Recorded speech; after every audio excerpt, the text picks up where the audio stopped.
Today on Alex Autos, we're out here taking a look at the refreshed 2016 Acura ILX. This is the smallest and least expensive Acura in the United States. The ILX has been derided by some as being nothing more than the Acura Civic, because this is loosely based on that Honda model. Close familial relationships between mass market entries and luxury and near luxury entries is nothing new. You have to look no further than General Motors, which sells Chevy, Buick, and Cadillac versions of the same basic vehicle, or even some of the other luxury players. The Avalon is related to the Lexus ES. The Chrysler 300 is related to the Mercedes-Benz E-Class. Even Audi's A3 is closely related to the Volkswagen Golf, and it shares engines and certain drivetrain components directly with those other models. In this immediate category, in many ways, this is actually less related to its mainstream counterpart than some of the other entries out there, like the Buick Verano. The 2016 version of the ILX is somewhere between a refresh and a reskin for Acura, because they have tweaked the front end, the back end, but more importantly, they've also put a brand new engine under the hood. Up front, the changes are relatively minor. We have the full LED headlamps basically taken down from the MDX and the RLX, grafted onto the front of this smaller Acura. The model we're taking a look at today is the A-Spec trim, which also stands for sporty in Acura speak. That means we get these front fog lamps and a few other tweaks inside and out. The ILX is the smallest Acura on sale in the United States, and there was a time where being related to the Honda Civic would mean you would get a relatively small vehicle. But those days are long since gone. This vehicle is 181 inches long. That means this is about 8 inches shorter than the Acura TLX, but it's only about 2 inches shorter than the Lexus IS250. The ILX actually slots in 6 inches longer than the Audi A3, about 1 inch longer than the Mercedes-Benz CLA 250, and right about the same in terms of length as the Volvo S60 and the BMW 3 Series. I'm not comparing the Honda Civic and the ILX because I think they compete with one another, but because my Facebook fans asked me to. There's a real difference in the side profile when you compare the two with one another. They really don't look that much alike. The biggest difference is right up here in front of the side view mirror, where we don't get that extra window that you also get in the Honda Civic. It does make this side profile look a little bit more elegant. We of course have more chrome going on right back here, and then we have this kink upwards that for some reason every luxury car needs to have. Because we're in the A-Spec trim, we get these upgraded 18-inch wheels, which I think are very attractive, and they're wrapped in 225 with low-profile rubber. The rear of the ILX is a touch more expressive than before. Again, we are in the A-Spec trim. That means we do get this spoiler right on top with a chrome strip running across it. Tail lamp modules that have a decent amount of chrome with them, and they run from the body right onto the trunk lid. Down lower, we have a little bit more style than we had before, and we have a single hidden exhaust tip in this vehicle. There is no hybrid model, and there is no small engine model. Every ILX gets the same engine, which we'll take a look at now. Last year, there were 3 different engine options, but this year, there is only one. It's a brand new 2.4-liter Earth Dreams direct injection 4-cylinder engine. This is very closely related to what you'll find in the Honda Accord, and it's essentially the same as you'll find in the Acura TLX, which is one step up from this. It produces 201 horsepower and 180 pound-feet of torque. This may sound very similar to the 2.4-liter 4-cylinder engine you find in the Honda Civic Si, but they're only distantly related. This produces a few horsepower less than the engine in the Honda Civic Si, but a little bit more torque. Most importantly, however, both the horsepower peak and the torque peak are much lower in the RPM band in this engine than in the Civic Si. You really have to rev the nuts off the Civic Si engine in order to get the maximum amount of oomph out of it, and that's not what's going on in this engine. Also new is a brand new 8-speed dual-clutch roboticized manual transmission. This is essentially 2 manual transmissions jammed together inside the same casing. The computer does all the shifting for you. Well, that sounds very similar to what you'll find in the Audi A3, and indeed it is. There is one key difference between this and the Volkswagen Audi DSG. Acura actually includes a torque converter in addition to the dual clutch device. The reason for that torque converter will become completely obvious out in our drive section, but to tell you briefly, it seriously improves the low-speed crawl abilities of this transmission. Low-speed crawling is really not very good in a traditional DSG transmission, but this transmission feels just like a normal 8-speed automatic when you're going low speeds. Fuel economy is notably up with this drivetrain versus last year's drivetrain in the real-world drive cycle. In the EPA score, we get 25 miles per gallon city, 36 highway, and 29 combined. That's 1 mile per gallon better than the Acura TLX, 2 miles per gallon better than the Audi A3 1.8, and 4 miles per gallon better than the Honda Civic Si. One interesting bit of trivia, however, is that this is actually 2 miles per gallon less than the Honda Accord, which uses essentially the same engine with a slightly different tune and a CVT. Before we hop inside, you should know that every ILX in the US has a standard moonroof, and that does cut down on headroom both front and rear. That loss of headroom is rather unfortunate. Sitting in my normal driving position, my head does touch the ceiling just barely. I'm about 6 feet tall, so taller people may have problems fitting in the front seats, especially in the ILX. We do have an 8-way power adjustable driver's seat in our particular model, but the problem is that the back portion of this seat bottom cushion doesn't go terribly close to the floor. If it did, I could more comfortably fit in this vehicle. We have a tilt telescopic steering column with a small range of motion. Up-level versions of the ILX get a 2-position memory for the driver's seat, but no version has an adjustable lumbar support. You should also know that the passenger seat in the base vehicle is a manual seat. Up-level versions do get a 4-way power version. Rear seat accommodations may be a little bit limited for adults. My head does brush the ceiling if I try and sit upright in this rear seat. However, that is not unusual for this segment. The CLA 250 has an incredibly small amount of room in the back, and even some of the larger options like the Volvo S60 have a rather compact rear seat. In terms of legroom, I have about 2 inches sitting right here behind myself, and if I scoot over to the right side of the vehicle, where this front seat is all the way back in its tracks, I have about ½ an inch of room left there. When it comes to the middle seat, it's important to know that the ILX, like the Civic on which it's based, is not a terribly wide vehicle, and that's really obvious if you try and put 3 adults across this rear bench seat. I also don't have a whole lot of headroom here, so overall I'm going to have to give the rear bench 8 out of 10 points. 8 out of 10 points may sound high, but keep in mind that everything else that this competes with has a very compact rear seat.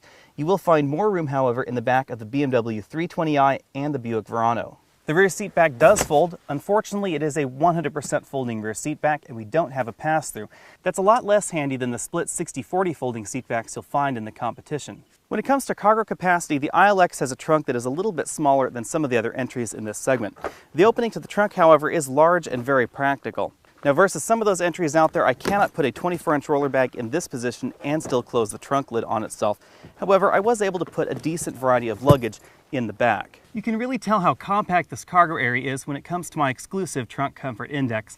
I'm going to have to give this 6 out of 10 points because this is a little bit smaller than I'd like. There's also no helper handle up there on the trunk lid to help you close it. Starting off our interior tour up front, all ILX models do come with a standard sunroof that does limit front headroom especially. We have standard height adjustable seatbelts and standard 2-way adjustable headrests on all ILX models. Taking a closer look at the seats, keep in mind that we are in the A-Spec model, so we do have unique seats in this particular vehicle with this faux suede insert. This is not leather in the center. Leather is not standard on the ILX, but most models you'll find on the dealer lots will probably have leather. This is a faux suede insert, not real suede. One thing to keep in mind is that this can pill like a wool sweater if you do rub it aggressively, so be careful when you clean these seats. Moving over to the front doors, we have mostly soft touch plastics. We have soft touch injection molded plastics in the upper portion of the door, sort of a pleather insert right here in the middle, softly padded armrest, but you will find harder plastics down lower on the door. There's a bottle holder right in this compartment. Like many of the European compact luxury vehicles, the ILX is not terribly long, and that does mean that this front door stops a little bit before the elbow in a taller passenger. So if we did move this front passenger seat all the way back, their elbow would be right there in that little cutout on the B-pillar. Moving over to the dashboard, we have a soft touch injection molded upper dashboard, metallic effect trim right here, and then we have hard plastics below that. 2 large air vents on the passenger side. The ILX has a surprisingly large and deep glove compartment. It is this fold-down bin style rather than a slot in the dashboard, but I was able to fit a large tablet computer in there and a number of other large knickknacks. You'll find the biggest change in up-level models right in the center, where we have this new touchscreen infotainment system that's borrowed out of the rest of the Acura lineup. This is very similar to what you'll find in the MDX, the TLX, and the RLX. The screen basically functions as the audio controls for the infotainment system. We have our input source selection right over here. We have shortcuts for both navigation, phone, and audio, but it integrates with more than just that. It also integrates with the navigation system, so if we press the navigation system and then we were to enter an address, you would see controls pop up on this screen. It's controlled by the button arrangement immediately below it, as well as the touchscreen, and it also interfaces with this large 8-inch screen right up here higher on the dashboard that is not a touchscreen. If you get the lower end trims of the ILX, then you do get a different screen up here, and instead of this touchscreen in the middle, we get a slightly larger button bank than we have right here. To the left of these infotainment controls, we have the engine start-stop button. That's because keyless go and keyless entry is standard on the ILX, as is this standard dual-zone climate control. Below that, we have a very small storage cubby right here. I was able to fit a cell phone in there, but there is no USB port inside. Below that storage cubby, you'll find the heated seat controls. We also have a very traditional gear shifter here. It's a Cobra head style, so we do have the button right there on the back of the shifter. We move it all the way down for drive and then down below that for sport. very traditional handbrake over here on the side, and two very, very large cup holders. These are much larger and much better placed than you'll find in something like the Audi A3 or your average European sedan in this size category. Most of those other European vehicles either have very small cup holders or they have them very poorly placed, and both of these are very well placed in the interior.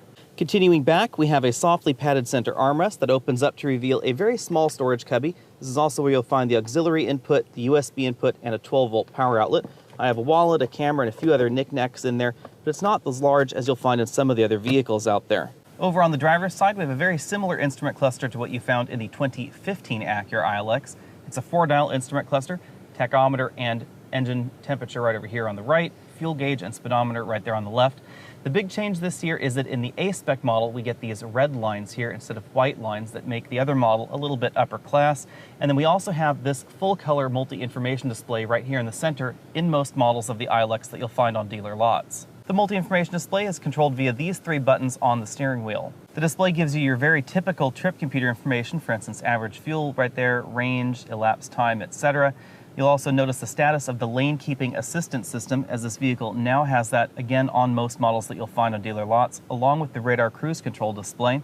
If we scroll all the way down, you'll also get that instant fuel economy readout on top. On the back of the steering wheel, you'll now find shift paddles up on the right and down on the left. These paddles do work in both drive and sport mode. In sport mode, this offers a true manual feature, so it will not downshift unless it's lugging the engine, and it will never downshift if you press on the accelerator pedal.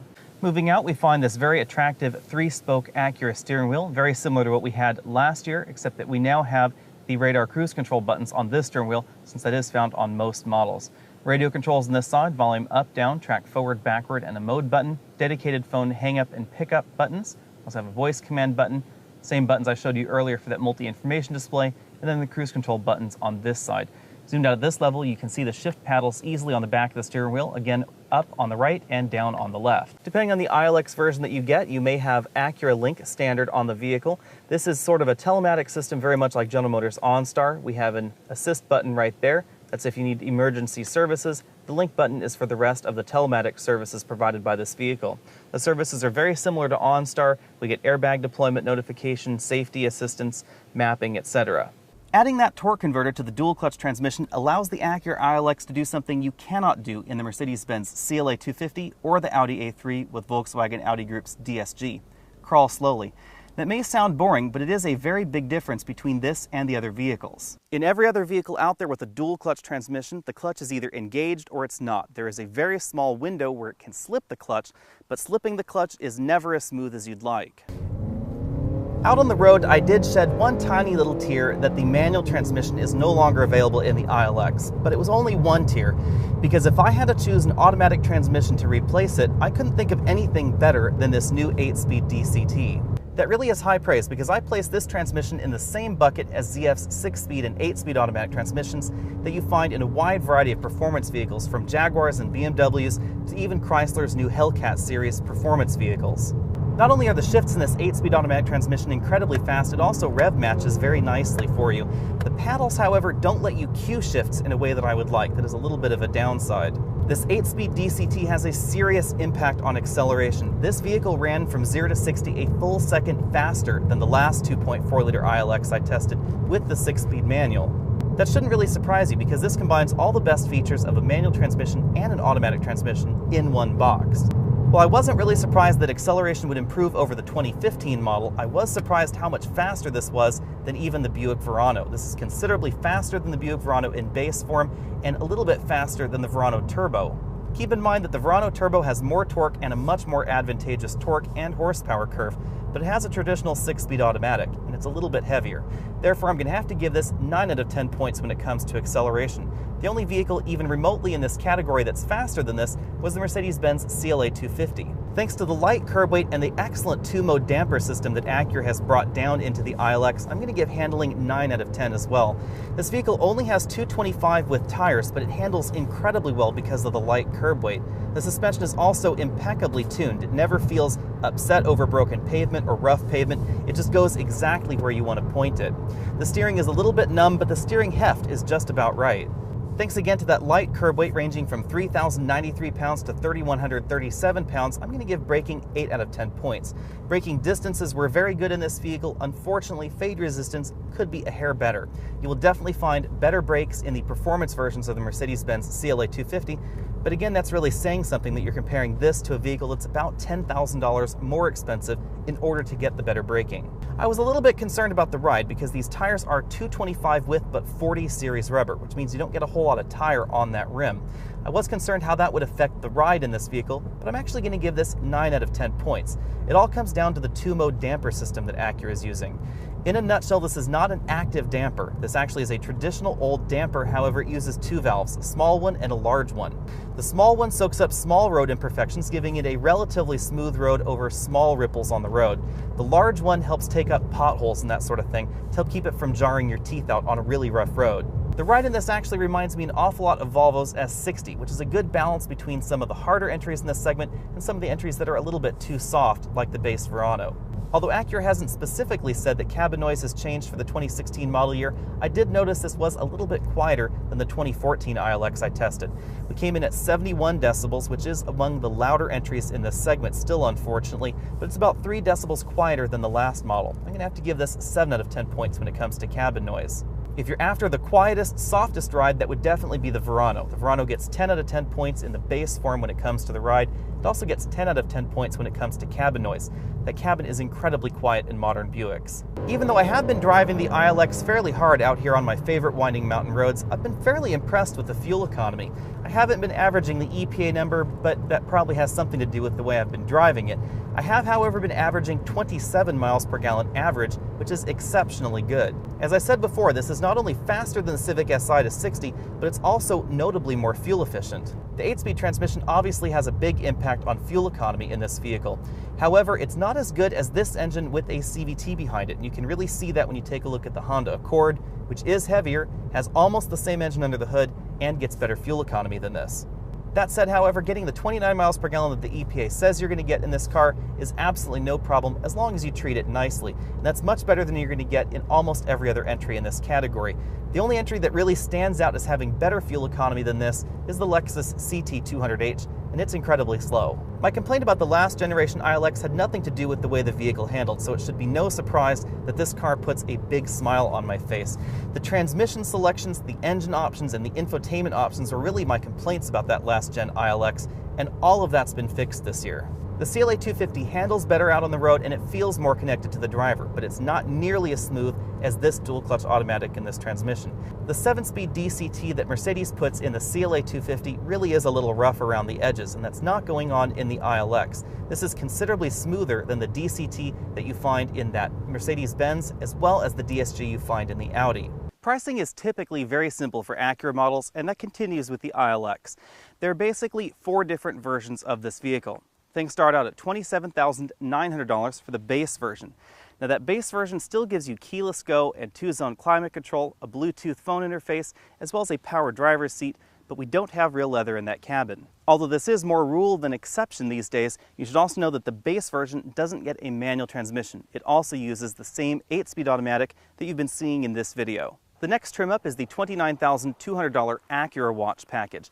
Acura Watch is the new name that they're giving to their safety systems package. That package includes almost all the safety systems you've seen in this vehicle: the radar cruise control, the pre-collision warning, the pre-collision braking system, lane keep assistance system that will actually steer you back in the lane, and the electrically pre-tensioning front seat belts. Acura's pre-tensioning seatbelts don't just reduce the extra slack in the seatbelt in the event of an accident, they can also help try and alert the driver to something wrong. It does that by basically jiggling the seatbelt at you. We then have the $29,900 premium package, which adds on a few additional safety features like the blind spot warning system and rear cross path detection. We also get a few luxury features that you don't get on those lower trim models, like real leather seats. All the other models do get leatherette, the power passenger seat, seat memory for the driver. We also get that second LCD as part of the infotainment system. That's that 2-screen system I showed you on the inside. That 2-screen setup by default does not include navigation. However, you can use your iPhone for navigation with Acura's connected app and a yearly subscription. The top-end trim of the ILX is the $32,900 Tech Package version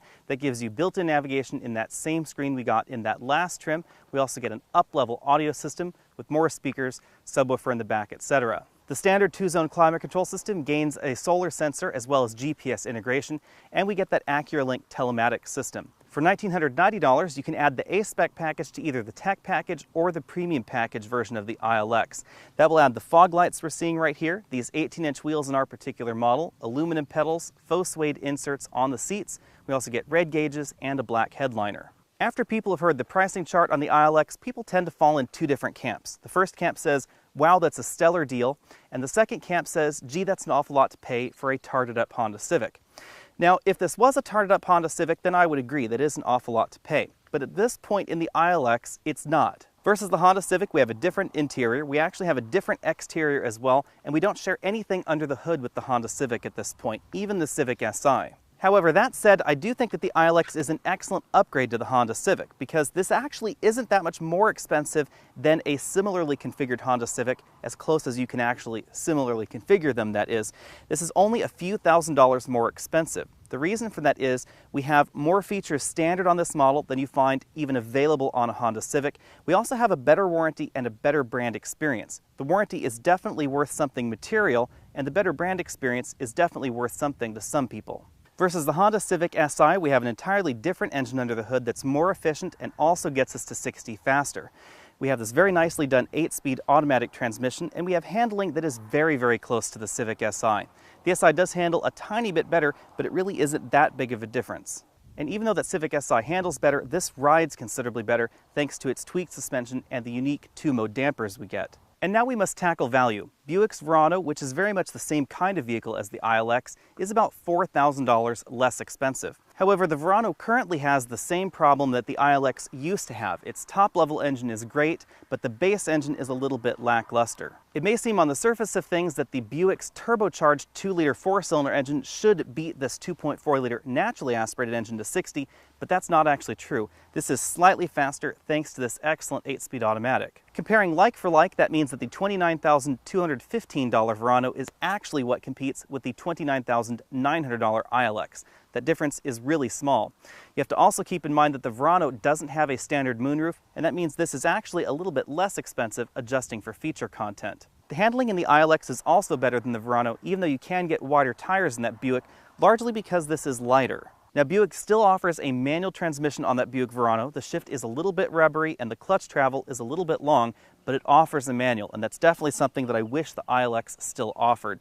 Buick also has an excellent brown interior if you really like one, but the ILX tops things off by being more efficient overall as well. So this is faster, it handles better, it's more efficient, and depending on how you price it, it actually is a little bit less expensive as well.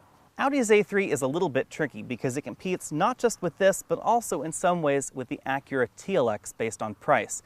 The 1.8-liter turbocharged version starts at $39,750, which is a little bit more than this. It's about the same size on the inside, even though it is a little bit more compact on the outside.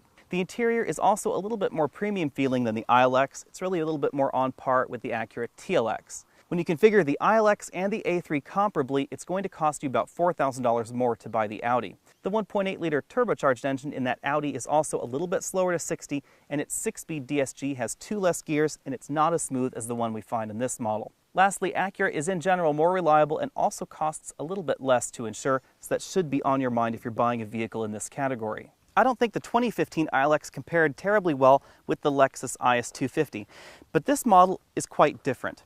The IS250 costs considerably more, $36,550 starting, $43,745 comparably equipped to this model. Obviously, the Lexus IS is a rear-wheel drive vehicle. It's very nimble. It has an almost perfect weight balance, very precise handling as well. In terms of raw numbers, the IS also handles much better than this vehicle. The IS actually outhandles BMW's 3 Series, both in terms of average handling for a comparable model, as well as feel for a comparable model. It's really been their mission lately. This does have incredible feel out on the road, but it comes in third in this segment behind the Mercedes-Benz CLA 250 and the Audi A3, and all three of those do come in behind the Lexus IS 250. You might say the ILX doesn't compete with the IS, it really competes with the Lexus CT, but the comparison doesn't actually get better over there, because a comparable CT will set you back $43,205, right about the same price as that IS 250. It won't handle as well as this vehicle, it won't accelerate nearly as well as this vehicle, it actually is about 3 seconds slower to 60 than this. Admittedly, the interior of the CT and the IS are nicer than this, and while the IS might be $8,000 nicer than this, the CT is not $8,000 nicer on the inside than the ILX. The CT does win in two important areas. We get more cargo room in the back, and we also get better fuel economy out of its hybrid drivetrain. Now let's talk about some of the more distant competitors. You may be surprised that the CLA 250 is in this distant competitor category. However, the CLA 250 has really replaced the Mercedes-Benz C-Class in terms of price in this category. They no longer compete directly with the base versions of the BMW 3 Series or the Volvo S60 with their Mercedes-Benz C-Class. It's priced considerably higher, and that is now the segment that the CLA 250 is competing in. It's really obvious when you take a look at the comparable pricing. A CLA 250 will set you back $45,155 when you add the same options that we get on this ILX at $33,000. The interior is definitely more cramped in the CLA 250, especially in the back. Now the driver gets a little bit more headroom than we get in the ILX, but overall that CLA is a fairly small vehicle. Depending on the trim level you get, the CLA 250 has a nicer interior, but you're definitely going to pay for it because it's about $12,000 more expensive than the ILX when you similarly configure it.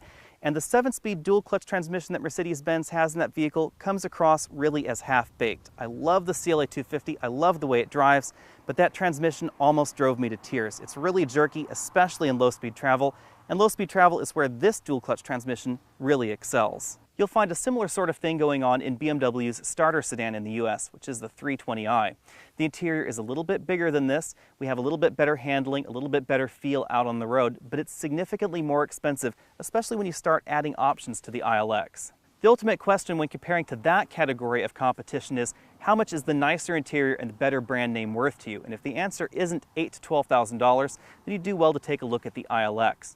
Even something like a Volvo S60 T5 is about $8,000 more expensive than this. Admittedly, it is nicer on the inside, but is it $8,000 nicer? It's something you have to decide. The 2015 ILX was frequently derided as being sort of the Acura Civic. Strangely enough, not much has changed in this model, but what did change has really caused the narrative about the ILX to change, because everything I complained about in the 2013 model has been completely changed in this model. Whereas before, a comparison between the ILX and the next level up in the luxury category seemed a little silly, that's not going on in this particular model. You can honestly, with a straight face, compare this model with the IS 250 as well as the Audi A3 and the Buick Verano, and that really wasn't possible before. You can also see this as a value alternative to the BMW 320i, the Mercedes-Benz CLA, and the Volvo S60 that's not as laughable as it used to be. Handling was never the problem with the ILX. The major problem were some of the feature options that Acura chose to give the vehicle, as well as the engine under the hood. And they've addressed that with this model. We have that new 2.4-liter engine under the hood, LED headlamps up front, new sharper looking front and back end, but most importantly we have all the technology on the inside that we've come to expect out of Acura as a leader in terms of luxury value. The addition of that radar cruise control system with the collision mitigating braking system and this 2-screen infotainment system that you'll find on most vehicle models really is an interesting twist in this segment. No other manufacturer other than Volvo bundles that kind of safety technology that low in the lineup. The 2015 ILX was an excellent value in its category, but this ILX is only about 1 inch of headroom and an adjustable lumbar support away from being my favorite vehicle for the 2016 calendar year. In addition, this is the vehicle that has convinced me that Acura has their mojo back. Acura used to be the excellent value in this performance luxury category, and that is actually happening in this Acura ILX. It handles incredibly well, it performs incredibly well, and the value is extremely good compared to the competition. Thanks for taking the time to check out this video. Again, I'm Alex Dykes, and this has been the 2016 Acura ILX. Go ahead and click that subscribe button at the bottom of your screen so you can be updated on all of my latest videos. You can also find me over at facebook.com/AlexNautos, over at Twitter as AlexNautos, and you can email all of your questions to alex@alexandautos.com. I'll see you next week.